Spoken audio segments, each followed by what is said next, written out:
Avez-vous déjà eu l'impression que le poids du monde pesait sur vos épaules et que, où que vous vous tourniez, les ombres de la vie semblaient s'allonger et devenir de plus en plus intimidantes? Dans ces moments-là, vous vous demandez s'il y a une lumière au bout du tunnel? Vous n'êtes pas seul. Que vous soyez un parent isolé qui s'efforce de joindre les deux bouts, une famille qui traverse une période de turbulence, une personne aux prises avec une incertitude financière ou simplement une âme qui cherche une parcelle d'espoir, ce message est pour vous. Aujourd'hui, nous nous penchons sur le thème réconfortant, Dieu ne vous laissera pas tomber. Dans un monde plein de défis, c'est cette promesse inébranlable qui nous lie tous, une lueur d'espoir qui l'emporte sur les temps les plus sombres. C'est l'assurance que, quelles que soient nos circonstances, nous sommes enveloppés dans un système de soutien divin, conçu pour nous élever au-dessus des tumultes de la vie. Avant d'aller plus loin, ouvrons nos cœurs dans la prière. Père Céleste, en ce moment d'unité, nous te demandons d'ouvrir les vannes de ta sagesse et de ton réconfort. Que ce message serve de réceptacle à ton amour et à ta promesse indéfectible. Que nos cœurs soient réceptifs, nos esprits ouverts, et nos esprits disposés à embrasser la grâce illimitée que tu nous offres. En ton nom précieux, nous t'en prions, Amen. Je vous encourage à vous y engager activement. Si vous vous sentez béni par ce que vous entendez, je vous invite à taper « Amen » dans la section des commentaires ci-dessous. Déclarez avec nous que toutes les bénédictions de cette prière sont maintenant sur vous, au nom de Jésus. Vous avez le pouvoir d'étendre cette bénédiction, en partageant cette vidéo avec des amis ou des membres de votre famille qui ont besoin de cette prière. Vous devenez un phare de l'amour de Dieu. N'oubliez pas d'appuyer sur le bouton « J'aime », de vous abonner à notre chaîne pour d'autres vidéos réconfortantes et de nous aider à répandre l'Évangile dans les coins les plus reculés. Votre soutien compte beaucoup pour nous et, ensemble, nous pouvons être une force de bénédiction. N'oubliez pas que vous avez la chance d'être une bénédiction. N'hésitez pas à laisser vos requêtes de prière dans les commentaires afin que nous puissions les présenter à Dieu, cherchant la bénédiction et la victoire dans votre vie. Aujourd'hui, je suis ici pour prier avec vous, une prière puissante, au nom puissant de Jésus. Alors, restez avec nous, regardez jusqu'à la fin, et ouvrez vos cœurs pour recevoir la pleine mesure des bénédictions que cette prière a l'intention de transmettre. Cher Père Céleste, alors que nous nous réunissons ici dans l'unité d'esprit et de but, nous demandons que ta divine présence remplisse nos cœurs. Ouvre nos esprits à ta sagesse et à ton réconfort éternel, et prépare-nous à recevoir le message que tu as pour nous aujourd'hui. En ton saint nom, nous t'en prions, Amen. Deutéronome 31, 6 nous dit, « Soyez forts et courageux. Ne crains pas et ne t'effraie pas à cause d'eux, car l'Éternel, ton Dieu, marche avec toi, il ne te quittera pas et ne t'abandonnera pas. » Ce verset n'est pas seulement un recueil de mots, c'est une promesse divine, une garantie de Dieu lui-même que, quelle que soit la situation à laquelle nous sommes confrontés, il est là avec nous, nous guidant, nous protégeant et nous fournissant. Permettez-moi de vous raconter une histoire qui illustre cette belle vérité. Il y avait une mère célibataire de 2 enfants, qui avait 2 emplois et qui luttait pour joindre les 2 bouts. Chaque soir, elle s'agenouillait à côté de son lit, les larmes aux yeux, priant pour la force et la provision.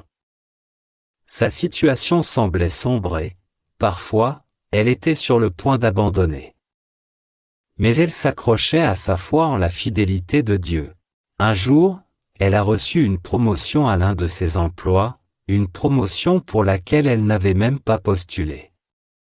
Cette promotion s'accompagne d'une augmentation de salaire qui suffit tout juste à alléger son fardeau financier. Elle savait, sans l'ombre d'un doute, que c'était l'œuvre de Dieu. Ce n'était pas de la chance ou une coïncidence, c'était un témoignage de la fidélité de Dieu.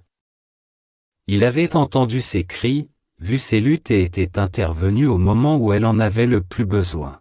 Cette histoire n'est pas unique.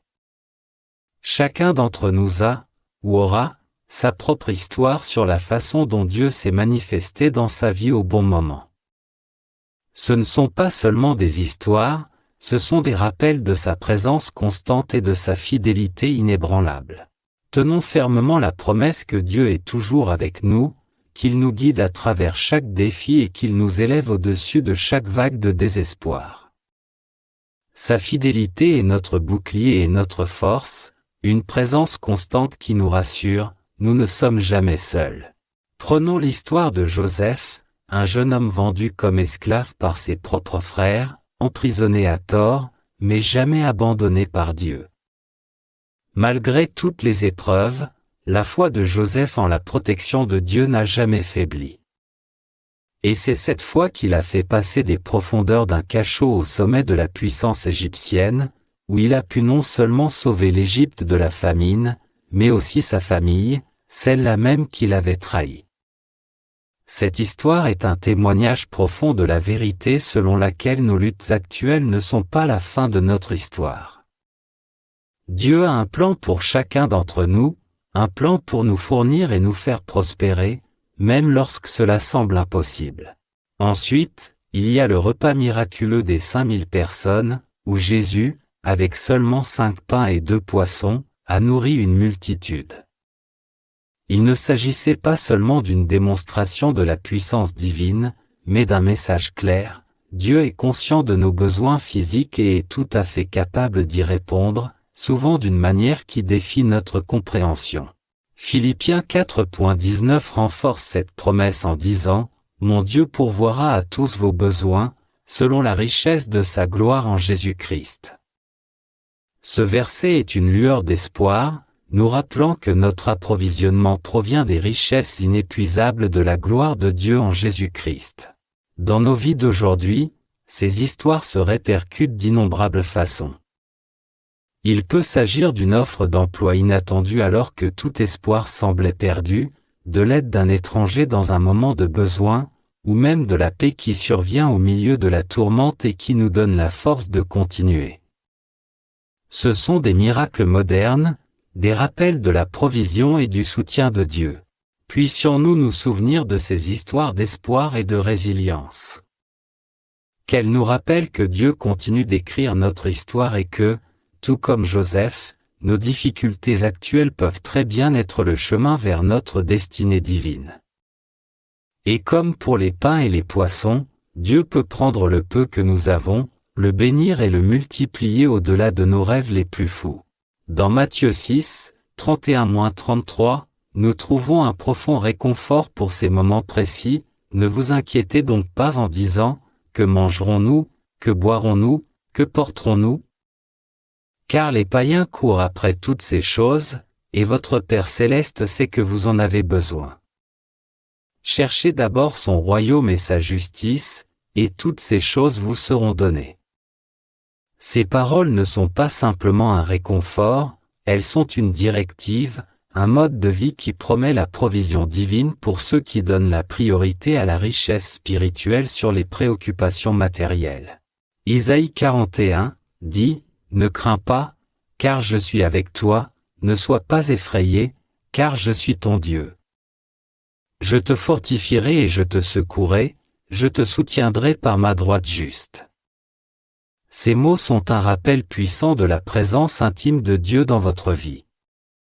Il promet non seulement d'être à vos côtés, mais aussi de vous apporter force, soutien et conseil. Que cette promesse soit une source de réconfort et de force alors que vous naviguez dans les complexités de la parentalité et de la vie de famille. Rappelez-vous que vous n'êtes pas seul. Dieu est avec vous, vous donnant la force dont vous avez besoin chaque jour. En outre, j'encourage l'ensemble de notre communauté à se rallier aux mères célibataires et aux familles. C'est grâce à notre soutien, notre compréhension et notre amour partagé que nous pouvons alléger le fardeau de chacun et incarner la famille de Dieu ici sur terre. Que ce soit par une aide pratique, un soutien émotionnel ou une simple écoute, nous pouvons faire une différence significative dans la vie de ceux qui nous entourent. On ne saurait trop insister sur l'importance d'une famille spirituelle. Dans les moments difficiles, ce sont nos frères et sœurs spirituels qui peuvent être une source de réconfort, d'encouragement et d'aide pratique. Ensemble, nous pouvons créer un réseau de soutien qui reflète l'amour et l'attention que Dieu porte à chacun d'entre nous. Aux mères célibataires et aux familles, sachez que votre force et votre persévérance sont une source d'inspiration. Vous incarnez l'essence même de la foi et de la confiance en Dieu, démontrant ce que signifie s'appuyer sur sa force à chaque instant. Et pour notre communauté au sens large, n'oublions pas de tendre nos mains, nos cœurs et nos ressources pour nous soutenir les uns les autres. Ce faisant, nous devenons des exemples vivants de l'amour et de la provision de Dieu, montrant au monde le pouvoir de transformation d'une communauté ancrée dans la foi. Seigneur, nous te remercions pour ta présence inébranlable dans nos vies. Pour les familles, les mères célibataires et tous ceux qui sont confrontés à des difficultés financières, nous prions pour ta provision, ta force et ta paix. En réfléchissant à ta fidélité, à ton espérance et à la provision que nous avons explorée aujourd'hui, puissions-nous tous trouver du réconfort dans tes promesses et le courage d'affronter chaque jour avec espoir. Dans la communauté dont tu nous as gratifiés, trouvons la force de nous soutenir les uns les autres, en incarnant ton amour et ta compassion dans tout ce que nous faisons. Au nom de Jésus, nous trouvons le réconfort, la force et l'assurance que tu ne nous laisseras pas tomber. Amen. Rappelez-vous que ce voyage de la foi est un voyage que nous faisons ensemble, soutenu par l'amour infini de Dieu et la force de notre foi commune. Que la paix et les bénédictions vous accompagnent, aujourd'hui et toujours.